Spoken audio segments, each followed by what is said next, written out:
All right, welcome to episode 4 of Price and Purpose. We're going to start with prayer, and then we'll jump right in with this episode's quote. Jesus, thank you for the opportunity to be here. Thank you for a chance to learn and grow. I pray that we would honor you with our time, words, our actions, our efforts, hearts, and mind.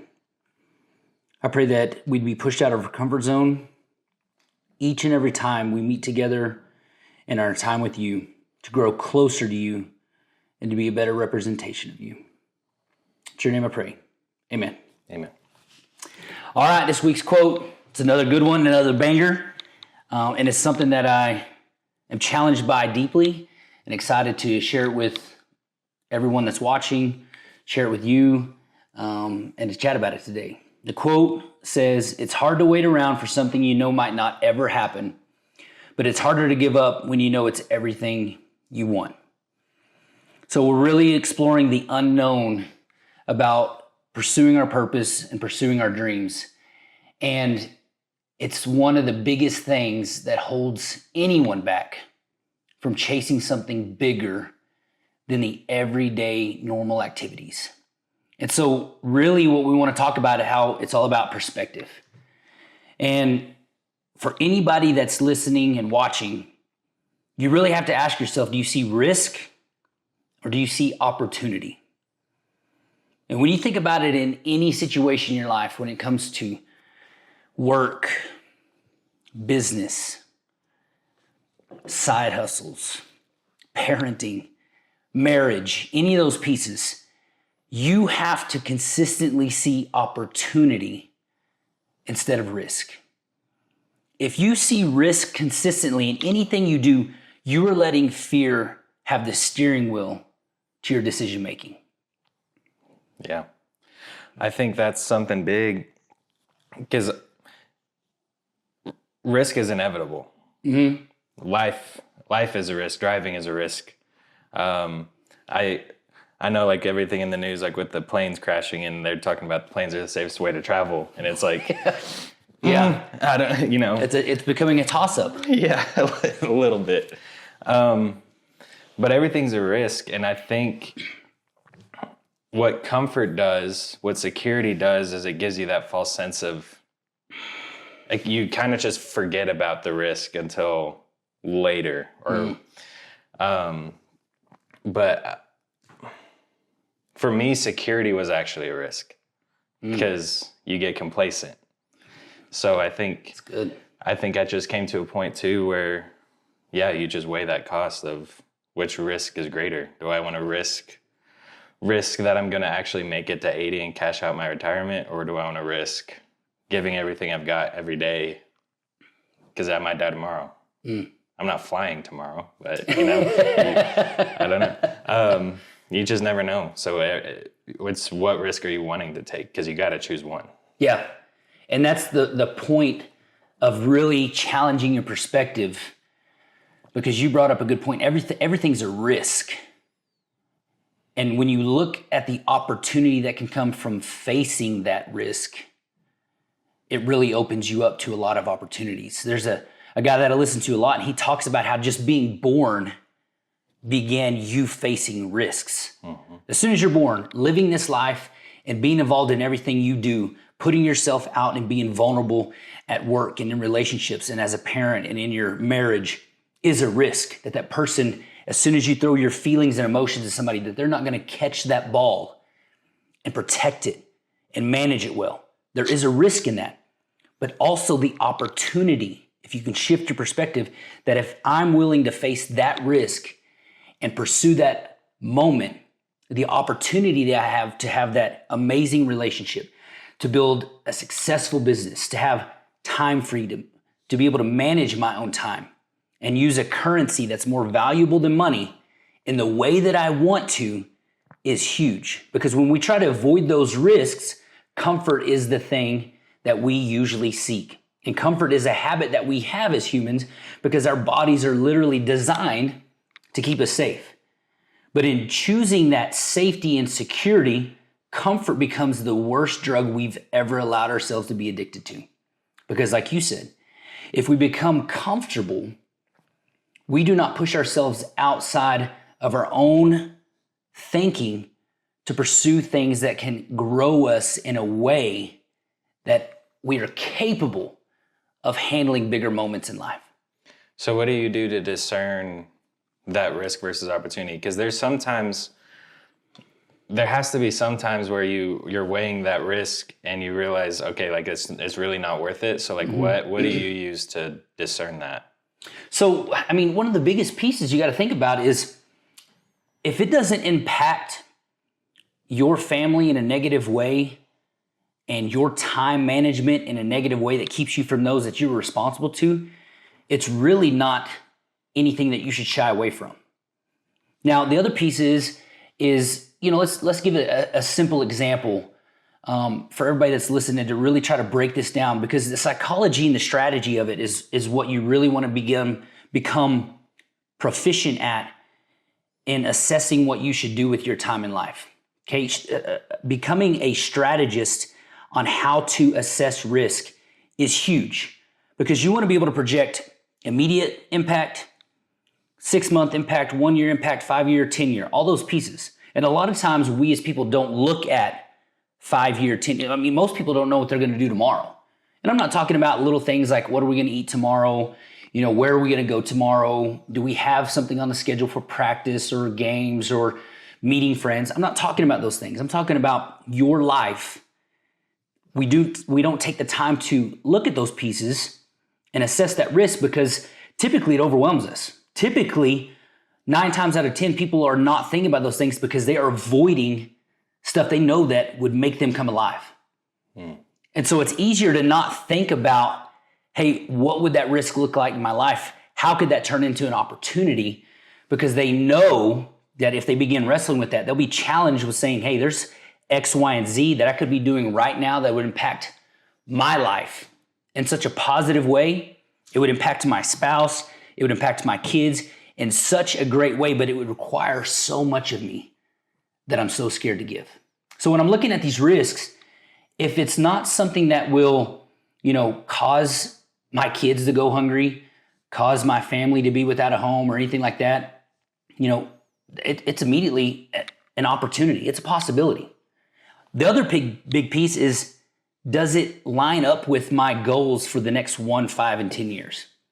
If it's something that I'm consistently doing with my time freely already, and it affirms who God's created me, the passions that He's given me, if we look at each other right now, we have some similar characteristics and talents, but we also have some different ones. And so a risk that I might take and spend time in may not be the same thing that you spend your time in.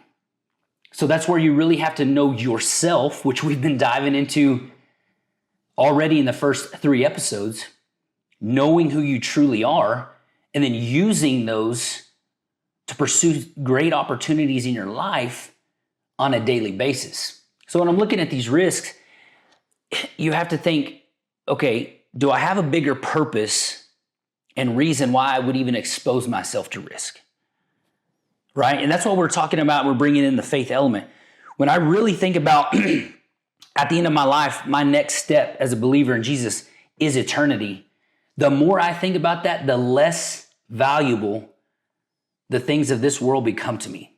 So I saw a clip from Pastor Stephen Furtick, but he talked about, or the clip was about, you really think God is not powerful enough to adjust your schedule for you. And he was addressing the inconveniences that come out. And I at least used to be this way. Now I feel like I'm too lax with it. But used to, my discernment for that was like, is it inconveniencing me? And so like that was the first question I asked, which was not out of love, not out of concern for others. It was literally just me and my time. Because at that time, I wasn't in control of my time. I was working for somebody else. I was working a job that was unfulfilling. So I didn't even have control of that time. So any little thing that popped up, I was stressed, or it would just like change. Like I would just become this frustrated person, or, and I wonder how many of those little moments was actually God trying to like just knock at the door or just poke at me. 100%. Yeah, man, because I think the special moments are the inconvenient ones a lot of the times, because it sucks you out of this tunnel vision that you have going through your day, and then you're focused on this little inconvenience. But it actually grounds you in that moment because you have to be present to handle this little inconvenience. Yeah. So again, I just wonder how many of those little inconveniences that I got frustrated over was actually God trying to work through me. 100%. Because, you think about it, and the big picture is, Jesus gave up his seat in heaven to come here. Born to one of the poorest places in the world at the time. Could have chosen to come as a full-grown human, skip all of the having to be an infant, adolescent, teenager, all those pieces. Could have showed up, done his mission, gone home, but he didn't. He came to serve and not be served. And what you're hitting on is an important piece that we forget a lot, especially in our culture, and especially for anybody that's trying to start a business or whatever it is. We typically make it about how it can be effective and successful for us. Yeah. And once again, that's going back into human nature. That's going into the attitude and the culture of this world about being self-centered. And when it comes down to it, if you really want to find the purpose you have in your life, it genuinely is about how you, the best version of you, can serve everyone around you. And one of the biggest pieces when I built and scaled the business we had with the wedding venue, the key piece that I believe that made it so successful is because I did everything I possibly could to structure every piece about that property and the structure of the business to serve and make amazing memories in such a pivotal point in people's lives, their wedding day, that I believe it was the service that made that business so successful and caused such good reviews and such good traction in making sales and revenue. Because how you make people feel is a testament to who you are. Right. And when we go out of our way to serve people and make an impact on them, look for the opportunity to impact others, the hope is, and the excitement is that if they do, and when they do, you get the appreciation in return that fills your cup up as well. I would like to believe that most people have that intuition to want to improve the lives of everybody around them to some degree, whether that's being a good friend or just being a good brother or, Yeah. But that requires you to risk putting yourself out there and risk being vulnerable. You have to, and also having a servant heart is also risky because not everybody's going to take it, but you have to consistently keep putting yourself out there. And though, again, if you don't have the evidence of that, if you're not putting yourself out there, you'll never know if people actually genuinely like who you are. And it's not about people liking you but appreciation is key. Yes, 100%. And, so risk, every relationship is a risk. Everything you do does have that risk, but you cannot be consumed by weighing the risk that you don't ever make a move. For me, like growing up, it was reasonable, but like we were raised to be very aware of our surroundings. Like if we went for a jog around the neighborhood, we had to keep a knife on us. Driving home, like if somebody was it looked like somebody was following us home, we would drive down an extra street because, being aware of people following you homes. Like, I think all that's pretty reasonable. But what that turned into was suddenly the news started getting more, there was shootings every day. There was, the news just fueled this fire in our household. I felt like that shifted that fear into a paranoia that almost made us scared to even do anything. Yeah. And then my first time moving away from home, my first day moving away from home, I was in the middle of a mass shooting in Odessa. So it was like, you literally just cannot escape. Like, and at least in my experience, it was like, you just cannot escape it, man. Like but not getting stuck in that paranoia. I think when you ask, do you see risk or opportunity? I definitely overall see the opportunity in it, but I don't disregard the risk. I've just had to learn how to balance, when is this risk? When am I looking at this risk so long that it becomes paranoid? Because once I get stuck in that paranoid thing, I just don't even touch it. Yeah. So again, like, I think it's healthy to, for me, I find it to be healthy to assess the risk, but don't get stuck. Right. Because the devil would much rather see you stuck than see you wrestle with this thing. And that's what got me stuck a lot and afraid to make any moves, was not even just stuck on one risk, but then it's like, okay, well, now there's the barrier risk. And then what about after that? What about after that? What about after that? And now I've built up all this anxiety over 5 steps ahead when I haven't even taken the first step. But what I've learned is, by making that first step, 9 times out of 10, all those other things I was worrying about didn't come to fruition. There's a balance in that too, of being proactive and being ready. But you don't know what you're ready for if you never make that first step. 100%. So, yeah, what you're talking about is preparedness. So we can't remove risk, but we can mitigate it. yes. And that way, when risk and moments come that are difficult to handle, can be even dangerous or destructive, we're prepared. And so just like, take riding a bike, for example. If you're struggling to learn how to ride a bike and you're jumping on it, put on some elbow pads, a helmet, mitigate the risk, mitigate the potential for injury, all those pieces. Begin to have a plan. But without buying the right equipment, without being able to throw your leg over a bike, you're never going to be able to accomplish that thing of what you're doing. And that's the same is true in business and relationships and all those pieces. And ultimately, for me, the biggest safety net that we could start and have in place in our life that can help mitigate the biggest risk of all is having a personal faith in Jesus Christ. Because at the end of the day, if you're worried about risking your heart and your time and your service and with other people and being vulnerable, well, ultimately you have to ask yourself, who's ultimately caring for your heart? Who's ultimately there supporting you, saying, hey, other people may fail you. Everyone may fail you.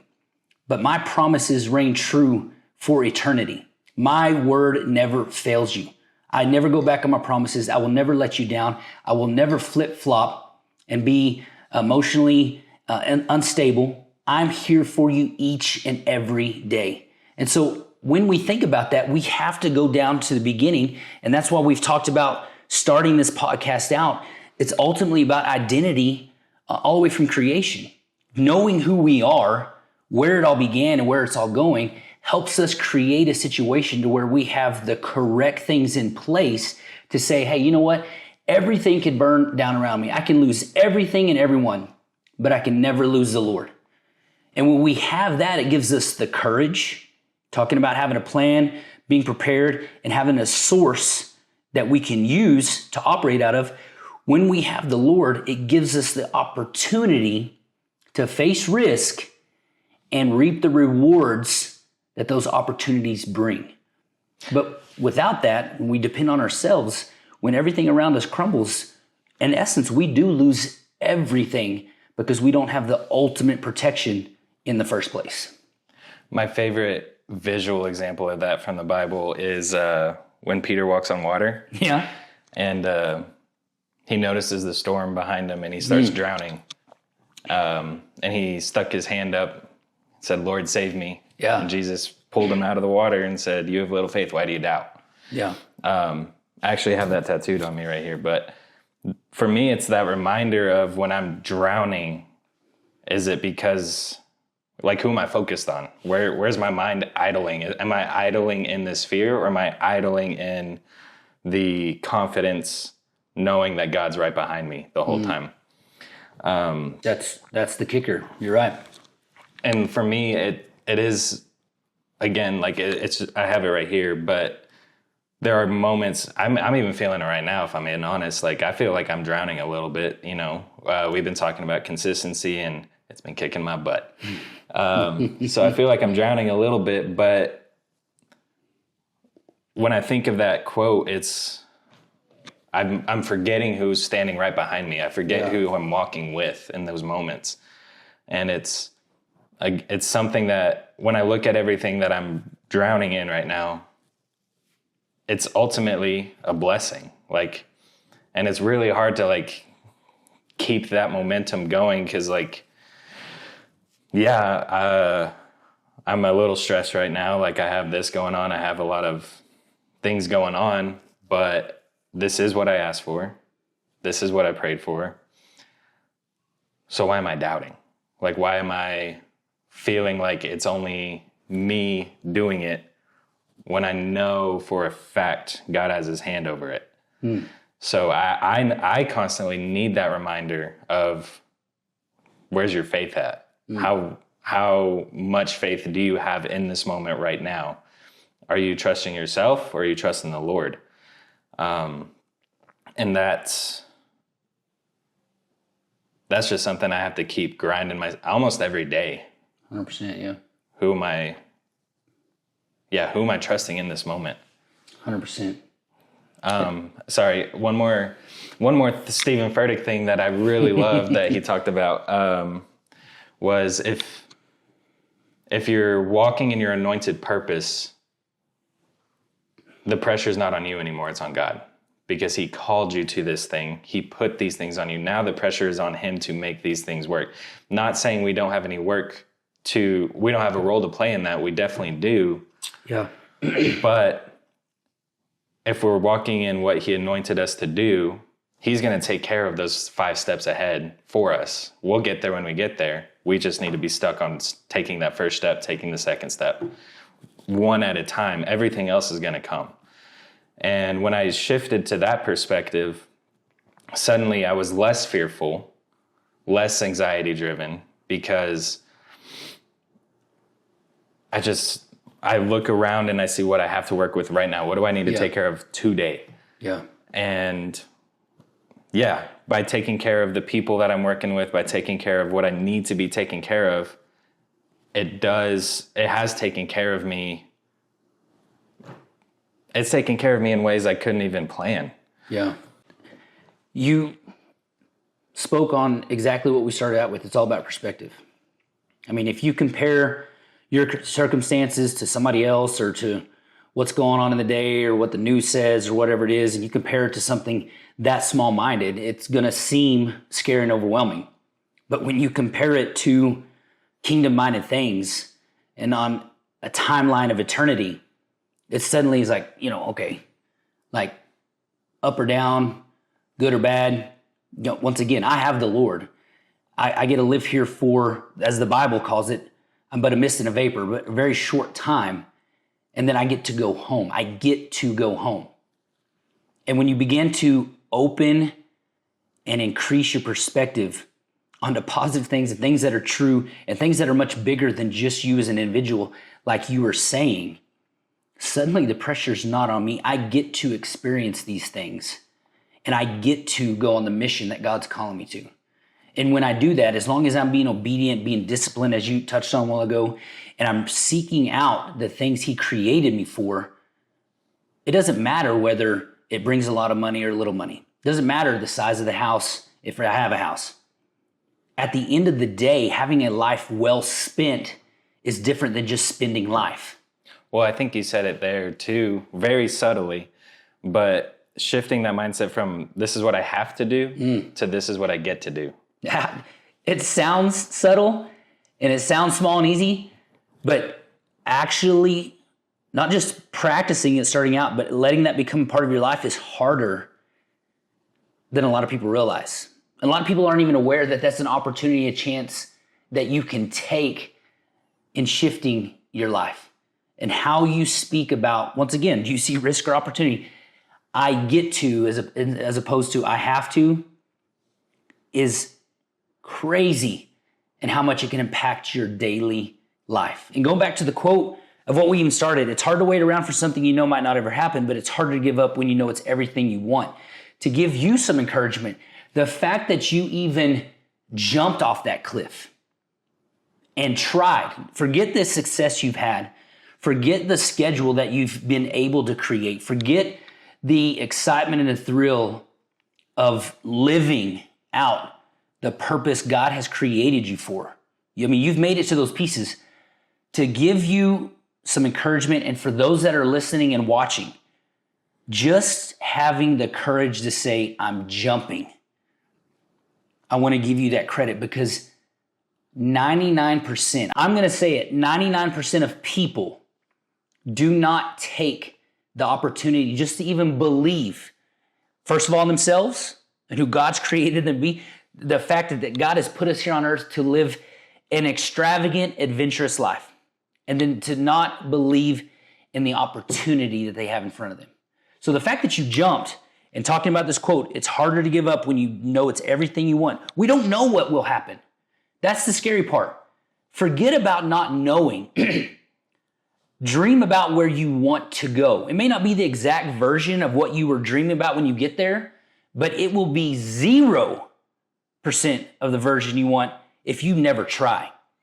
It's really sad, man. Like I've been so surprised with how many people I've asked, what is the vision you have for your life, like in the next 5 years, 10 years? Mm-hmm. And they cannot come up with an answer. 100%. I don't set 5-year goals, but I do have year vision, 5-year vision. Just what does that at least kind of look like? Mm-hmm. But when I am shocked by how many people I've asked, what is your vision for your life?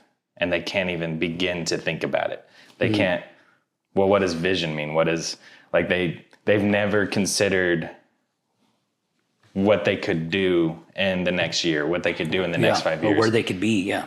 And I think the culprit of that is just that comfort, that complacency, that people don't realize that you can put yourself in a position to where you are in control of your time. Therefore, a little bit, like I still feel like I'm crazy, or a little bit, because well, that made me feel crazy, was realizing that there were a lot of people that just don't think about the vision of their outlook of life, their vision for their life. And what I think I see in that is people are afraid to do it because it's afraid of change. Mm-hmm. They're already feeling pressure with money, with not getting enough hours or whatever it could be, that they're very timid to even consider adding anything else on, because it's going to require them to change. It's going to require them to put in a little more gas. It's going to require them to change their habits that they're so comfortable with. Yeah. And for me, when I look at, there was a moment when I was night stalking at a grocery store and I was just miserable. And I started noticing all the people that were just, I noticed it was the same people coming in at 6 a.m. to open. And not that, I'm not saying that maybe these people did have purpose in what they were doing, that I just didn't see. I have no idea. What I saw was, I watched this one guy come in and clock in every day, same shirt, same pants, same expression, and just come in, clock in, do his job, come in.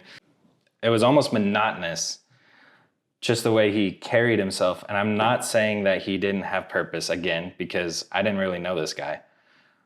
But seeing the monotonous, it was enough to scare me, because that's not what I want. I don't want to just, for me, I just can't clock in and out and just do the same thing every single day. That's one thing I loved about the restaurant industry, was just because there was so much change and chaos every single day.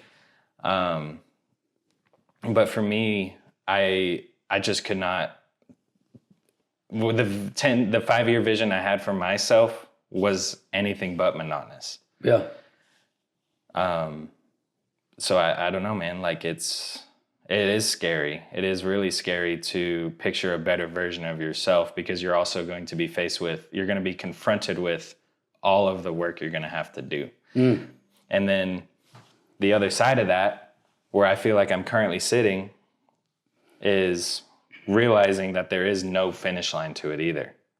It's consistent. It's every day you're chasing that adventure. Every day you're pushing yourself to be better than you were yesterday. And it's exhausting. Like I am pretty exhausted right now.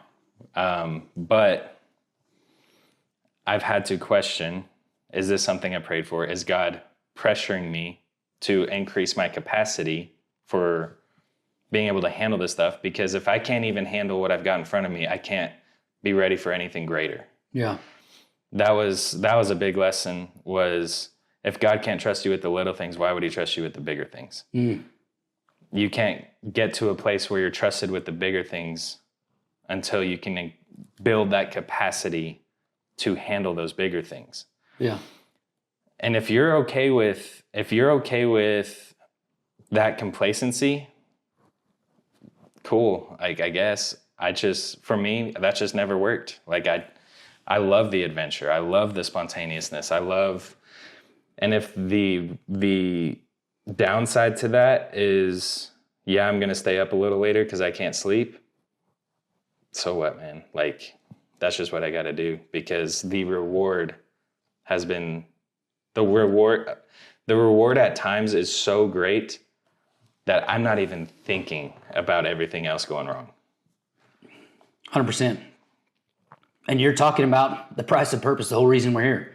You're willing to pay that price to reach the version of who God created you to be. Because at the end of the day, there are those that their purpose is having that 9 to 5, is that career. It is something that is consistent, steady, and doing whatever it is. That's not the point. The point of what you're talking about, and being exhausted and pushing yourself out of your comfort zone and pursuing a better version of yourself, it's the same as going and lifting weights. If you're not getting exhausted, you're not doing it right. Resistance training. That's the point. Mm-hmm. And so you're exhausted, whether you're hiding in fear or you're facing your fears and pushing through that every day. You're going to be exhausted either way. That's such a good point too. You know what I'm saying? Yeah. And so it's not about trying to hide from and making things easy. If you are trying to just avoid all of the pain and struggle and the resistance in your life, you will simply watch other people pay the price and pursue their purpose. Yeah, that's such a good point. And so even if you were in a 9 to 5 and you're doing those things, you talked about it. The guy came in and it looked like consistently like he was void of life and fulfillment. And hopefully he's on the journey to find those pieces and do those things. But even if you're in a 9 to 5, even if you're in a minimum wage job, whatever it is, you're young or you're older and having to start over and you're in a position to where it looks like it's the lowest place you could be, it doesn't matter. If you are pursuing purpose, people will be able to tell when they're around you, like, man, this guy or this woman, there's just something about them that even though I'm in the same spot as them, they are way happier than I am. They have joy when I can't seem to find it, because they are focused on the bigger picture of pursuing something bigger than them and bigger than their circumstances. Because when we are looking at the things that we have going on in our lives, if you focus on what you have going for you, that's all you will have. You will stay there. But you brought up a good point. When we look at where we want to be in a year, 5 years, whatever it is, you will begin planning and preparing to shoulder the responsibility and the excitement, the adventure of where you will be in 5 years. You talked about it in a really good way. If you're not trusted with the little things, you can't be trusted with the big things. So as you're in your circumstance right now, focus on the bigger picture. Begin to train yourself in such a way that you are strong enough and have shoulders wide enough to handle the load of where you want to be in 5 years. It's so funny watching those videos of people looking at like business owners and they're like, oh, it was handed down to you, or it was luck. It was luck. Yeah. And it's like, And then they show the picture of this is luck. Yes. The work and the effort, the risk, the unknown, the fear of the unknown keeps so many people paralyzed. And for the third time, going back to our quote, it's hard to wait around for something might not ever happen. That is the unknown. But the point is taking the jump. You'll be so proud of yourself for saying, you know what? I had the courage to jump and find out if this opportunity could come true. Mm-hmm. That is the biggest piece to be proud of and to pursue, is just getting started. That question, what if, is dangerous. Mm-hmm. It's a double-edged sword. Because that's something, whenever I had an idea, and as soon as I asked myself, what if, I was sold. It was like, well, now I'm not gonna not do it, or not at least try it. Yeah. Because again, looking at my mortality and coming to terms with it, you got one shot at this. For me, I believe I would have so much regret if I asked myself what if on those questions, and then 5 years down the road, it's like, well, what if I actually did do that? What if I had done that 5 years ago? What if you had believed in yourself? Exactly. That question, what if, has led me to lots of sleepless nights, because that's usually when they happen, is when I'm going to bed and I've been stewing on this idea for some time, and it's like, well, what if I just tried it? Mm-hmm. Well, great. Now I got to, yeah. It's kind of sarcastic to me now, because it's like, well, now I got to do it. Yeah. That's where this all started. Yeah. Was what if we did this? Yeah. Sorry, go ahead.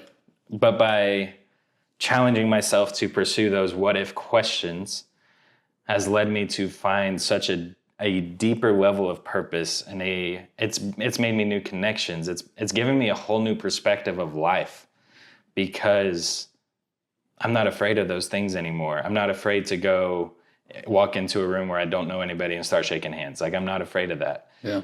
I'm not afraid to fail. I'm not afraid to fail anymore. I love new things. And it's funny to me, because whenever I try new things, I fail as much as I can immediately. And that drives people crazy around me, because they're like, and there's some wisdom I need to take in from there, because I could listen, but for me, I got to do it. I got to get my hands dirty. I got to figure out what works for me. So now I take in wisdom, but before I do the thing, but I try to get as much failure as I can out of the way, because I am in that pursuit of learning. I'm in that pursuit of, I know this is how I operate. I got to get my hands dirty. I got to get in there and just figure it out. So having that healthy relationship with failure, seeing the failure as an opportunity, because the only way you lose is when you quit. Mm-hmm. So if I fail, try again. Fail, try again. There's that quote, the sign of an insane person is they keep doing the same thing, expecting a different result. That's not what I'm saying. I'm saying you adjust the way you approach the problem, yeah, but you keep engaging with that problem until you figure it out. 100%. There was, Alex Hormozy said it. The number was 50. If you were told that 50 failures would get you to your dream, how quick would you start? Well, how many years did it take you to get the funding for the wedding venue? 2 years. Yeah. How many rejections did you face going through that? A lot. And I almost quit. But then it cracked open. Like if I'd have given up at 1, I would have missed out the second year it took to make all those connections and to get that piece going. And it is so true. If you were told 50 failures would get you to your dream, if people had a number on it, they'd be like, okay, dude, I'll start right now. I'll fail 50 times as fast as I can, because knowing that it's going to be there, I will go through it immediately.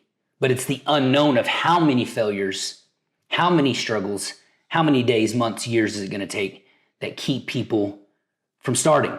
Because fear of the unknown is fear alone is a struggle, right? Facing our fears and doing those things.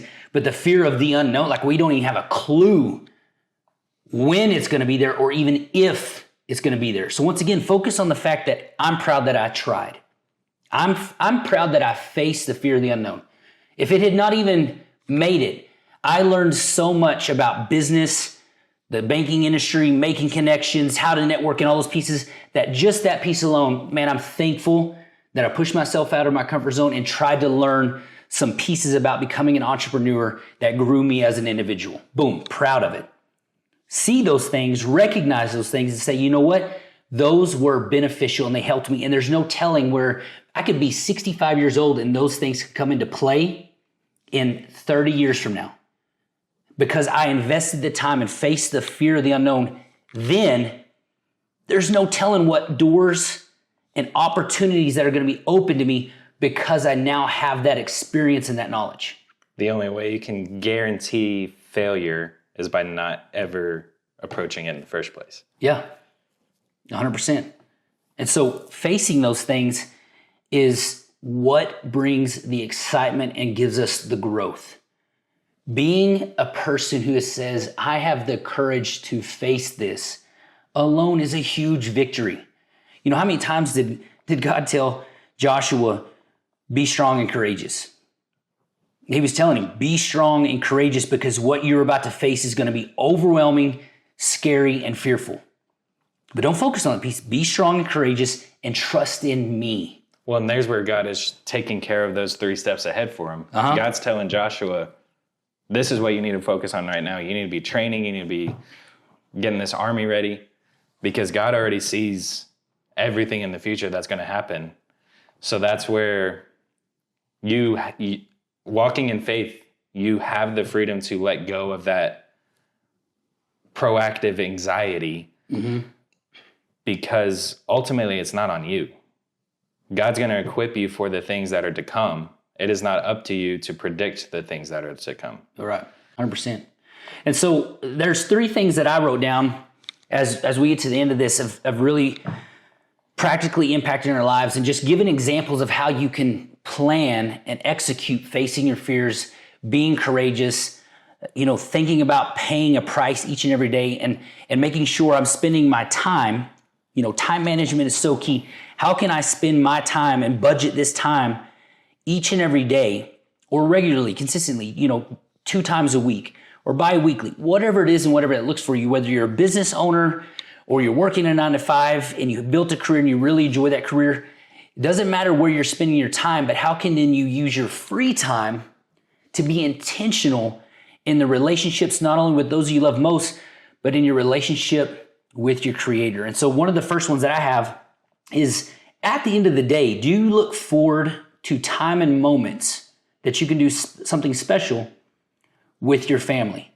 So, for me, one of my rules when I was teaching, coaching, working in the church, and I'm working a set schedule, is no matter what's going on at work, at the end of the day, my biggest goal was to shut all of that stuff off and to go home and look forward to the opportunity of how I can spend time with my family, impact them, and serve them. Game night, pizza Wednesdays, movie night, going for a walk, whatever it may be, but being intentional about scheduling those and making it a routine and a habit to where my family, my wife, my kids, they expect and look forward to as well, of saying, you know what, I had a crazy day. I had super frustrating, super hard, whatever it may be, but I know when I get home, I have something to look forward to be able to decompress, to feel loved, to have life spoken into me, and to be able to share my not only burdens and frustrations of the day, but share my excitement and my vision, like you talked about, for the future with someone that I feel safe with, that is rooting for me, that cares for me, and doing all those things. And I mean, I've worked with kids for 11 years, just looking for opportunities to go home and wrestle around with the kids or get outside and play catch with them, jump on the trampoline, do all those things. You talk about the impact practically on your mental health, your physical health, to be able to just go home and act like a kid again and be able to just blow off some steam and forget some of the stresses of the world. As a parent, it's one of our greatest privileges to not look at our kids as how they're arguing or how they need to eat a snack or they're getting into this or, I'm constantly, forget all that stuff. If you will spend time with them and invest proactively in them, not only does it help them listen and behave and be respectful to you each and every day, because you're like, hey, dad, mom, they always have so much fun with us. They're always hanging out with us and playing games and making us laugh and wrestling around and taking us, to the park and doing all these little things that when you ask them to, hey, you need to mind, you need to listen, I need you to do this right now, I need you to do your chores, they are more willing, and their instincts are to go along with that, because they're saying, hey, this person who's consistently investing in me, I realize now, hey, I need to do these things for them as well. But when you treat your kids as a burden, or maybe you're just distracted by everything going on and you're not actively investing in them, and when you ask them to do something, it's just like anybody else in the world. When you're treated as somebody that's, easily discarded, or, you're not very valuable, people aren't very aware of you, when they demand something of you, it's like, well, why would I do that for you? I can't get any of your time or attention or anything like that. And the older kids get, the more aware they become of that. And you have to begin looking inside and saying, hey, what am I doing that's causing these reactions, especially with children, even in your spouse? The way you treat your spouse and your children is a reflection of you. And the longer the relationship goes on, the more they will begin treating you how you're treating them. And so if you want to improve that relationship, you need to start looking inwardly. And when you get a chance to invest in your kids like that, you get a chance to be a kid again. My dad always said it, and it's super true. Everybody wants to be grown up until they're grown up. Yeah. And that's why I love working with kids. They're not sitting there asking me, hey, how's your budget going? How's your 401k looking? Yeah. They're talking about, hey, man, I get to do this weekend, man, I get to hang out with my friends or do these pieces. You know what? There's this new game coming out or movie coming out. They're excited about the little opportunities in life, and they're looking for opportunity each and every day. Mm-hmm. And I don't want to be in a situation where I'm consistently looking at things as a burden instead of looking at them as an opportunity. So just keeping myself young through spending as much time as I can with my kids helps keep my perspective focused on the excitement of life and not the burden of life. Well, that's that childlike faith. 100%. Why do you think that's in the Bible? Yeah, 100%. It's that faith of being excited for, being present enough to be excited for the things that are right in front of you and not even worrying about the other thing, because you as a parent are already taking care of it. Mm-hmm. You as a parent already have the foresight to look at, okay, we need to have groceries for next week. We need to have gas in the car. We need to get for the tournament. We have to make sure we have gas in the car to get to the tournament. You're already thinking about that, which is what God is doing for us in our lives. And it is such a challenge to it. I spent a lot of time in monk mode, but I spent a lot of time understanding how I process things, how I just operate. And it felt weird because it was like, I feel like a toddler. Like I feel like I'm this 27-year-old man who is, I get to play with drones for a living, man. Like that's what I tell people. There was a moment in my business where I was really stressed out about things. And somebody saw me with my drone and they were like, oh, like, what do you do? And I told them, but in that moment, there was a moment where I told them, I was like, man, I get to play with toys for a living. Like I'm a grown big kid. Like yeah. I get to just fly drones and get paid for 100%. It. And like, that's so cool. That gave me such a different outlook of what I do, because I realized the privilege I have to literally have fun every single day. Yeah. And get reimbursed for it. Yeah. Like that's cool, man. Yeah. It's not just a hobby that you're doing on your own time. Yes. Yeah. And it's so cool. And to get what that looked like starting off for me was, it's a Jordan Peterson concept that really, really helped me, but he calls it scaling your dragon. Mm. So the dragon represents so when I look at my 5-year vision, it's a big dragon. It's a big, big dragon. And I cannot take myself today and put myself in 5 years from now shoes, because those are big shoes to fill. So rather than trying to just make all those shifts. That's why New Year's resolutions don't work, because people create such a big dragon that they can't keep up with it. Yeah. So the idea is you scale that dragon down like Russian nesting dolls until you find a challenge associated with the big dragon. You scale it down big enough until you can find something that you can contend with, that you will come out stronger.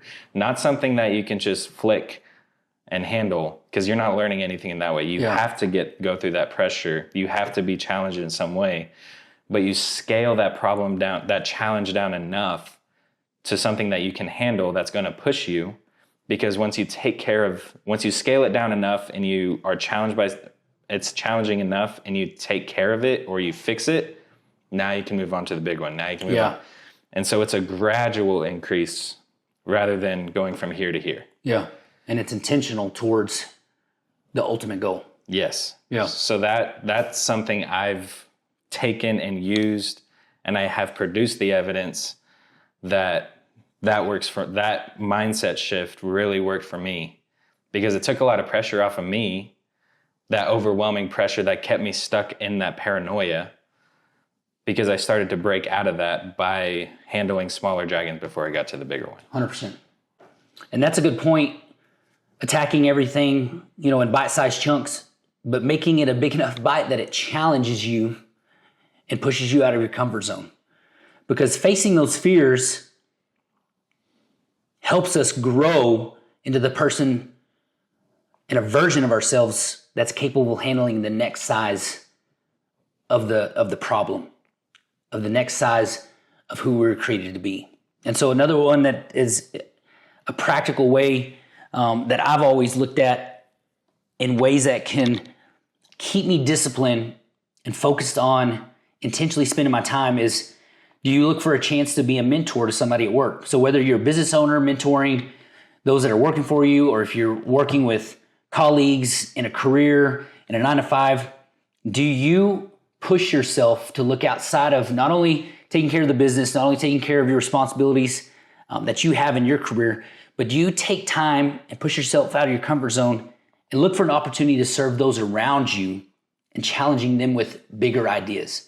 And being a mentor to somebody is, once again, in the service industry, it gives you practice on serving others, practice that you're going to need and skills you're going to need at home. But also, if you ever do find yourself pursuing starting a business or becoming an entrepreneur, this gives you practice in developing those skills needed to lead other people. It even gives you the skills needed to get a promotion in the career that you're already in. If you're not looking to get out and start a side hustle and start a business, say you're wanting to be a manager or a leader or CEO one day, and you want to pursue something on a much bigger scale than where you are, doing this every day with your free time or on the clock, but of your own free will, lets you practice leading and challenging other people to shift their perspective and believing in themselves. It's one thing that, you talked about fear of rejection. Everybody faces that. How do we get away from letting that be a fear, ultimately trusting in God and saying, you know what, no matter what anybody else says about me, I know what you say about me, and I'm going to walk in that identity.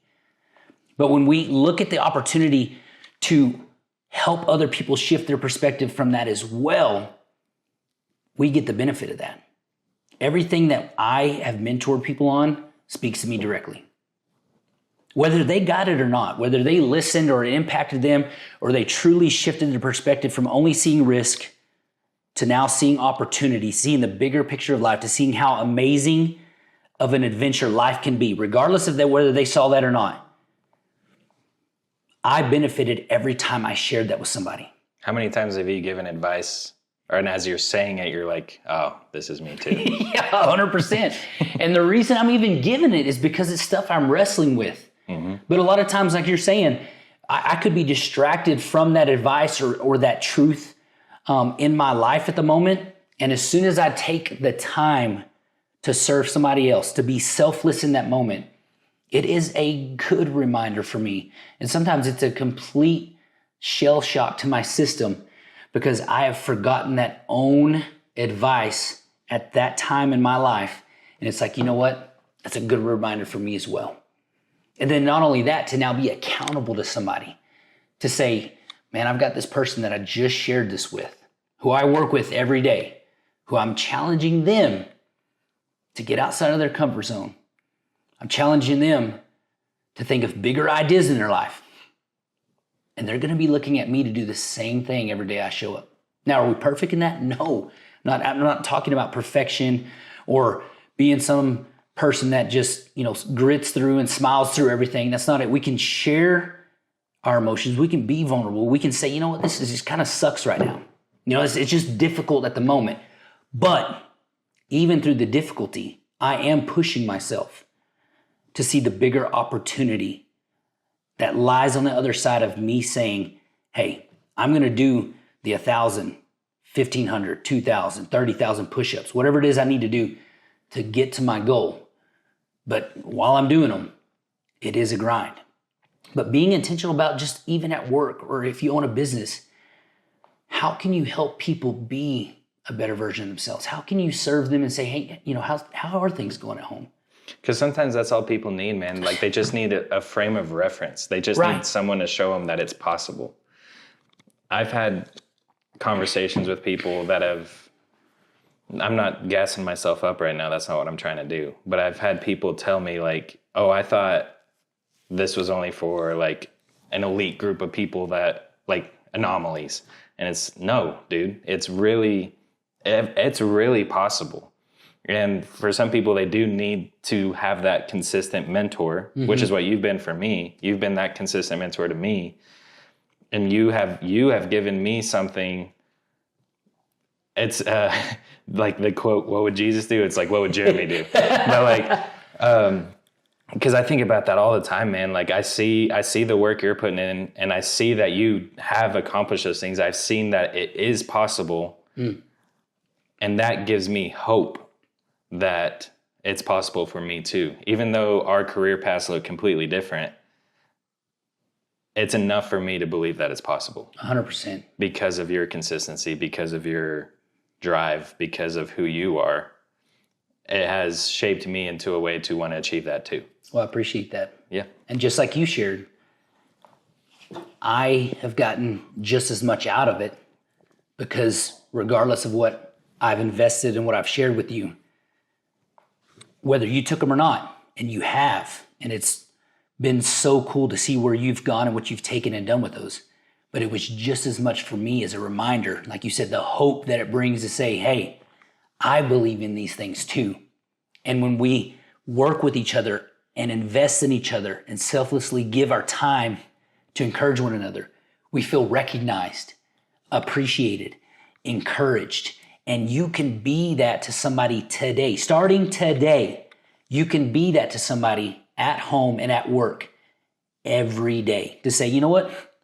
This piece of work and this piece at home, mowing the lawn's never my favorite thing, whatever it is. But I know as soon as I get this unpleasant work business done and get done mowing the lawn, I get to enjoy time with my coworkers, encouraging them.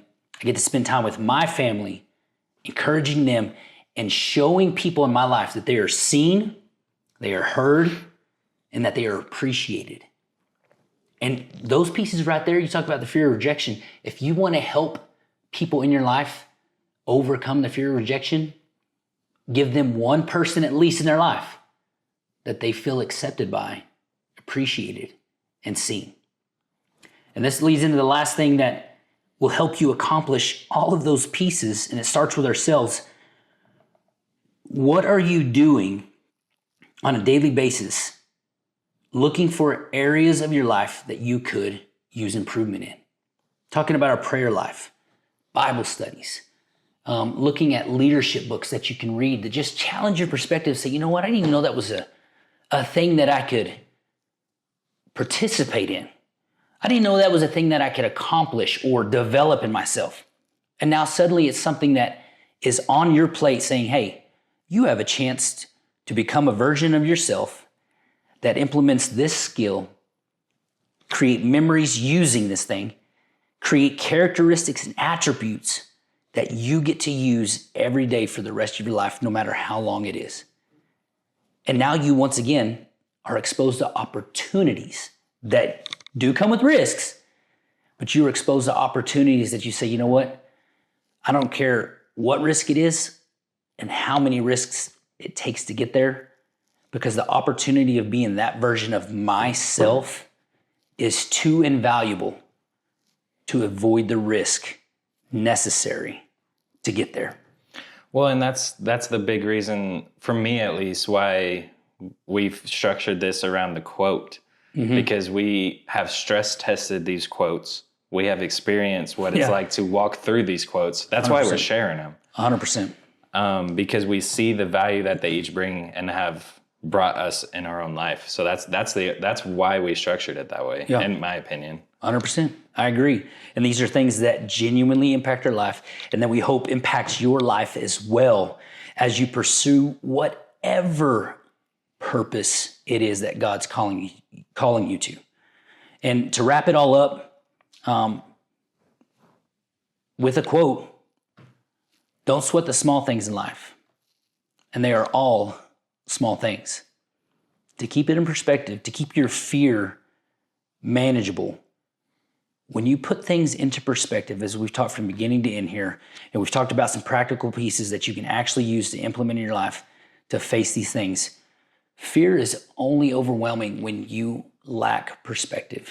They're all small things when it comes down to it. The only thing that's not small is whether you have or haven't placed your faith in Jesus. If you believe that nothing happens after you die, even if you don't have a faith, once again, it's still all small things. If anything, they're even smaller than if you have a faith in Jesus. When we talk about the things of this world, it's all small things, because once eternity happens, that's it. None of it really matters other than how you impacted people for the kingdom. And if you don't believe anything happens after life, then what does it matter anyways? Exactly. But I believe it does on an eternal scale. And there are things that you take with you into eternity, and those things must be the priority. And those things do give me purpose for the time I have here on earth. And so when it comes to the bills in the house and what people think of me and whether I succeed or fail in the world's eyes, those things are small potatoes. Yeah. And as long as I remember that, I won't put too much pressure on them, and my fear will be manageable. Because even though there is a risk and the excitement and the thrill, if I want to go skydiving, I'm going to trust in that parachute and stuff like that, but the fear will be there. Hey, what if it doesn't open? What if something goes sideways? I'm still going to face that, because at the end of the day, the fear is manageable enough to say, you know what? I do trust in this. I trust in me. And so many people want to be recognized and seen, but it's very hard for that to happen when you don't even recognize and see yourself. Yeah. You have to start with yourself. Why God created you, why you're special, why you are intentional in this time here in human history to leave your impact for the kingdom. So good. That's all I got. Yeah, that's good. Thank you for joining us for episode 4. We hope that between the quotes, the practical applications that you can use in your life, and just the encouragement to face your fears and pursue your purpose were useful for you just as much as they are useful for us in our life. We'll see you next episode. Nice.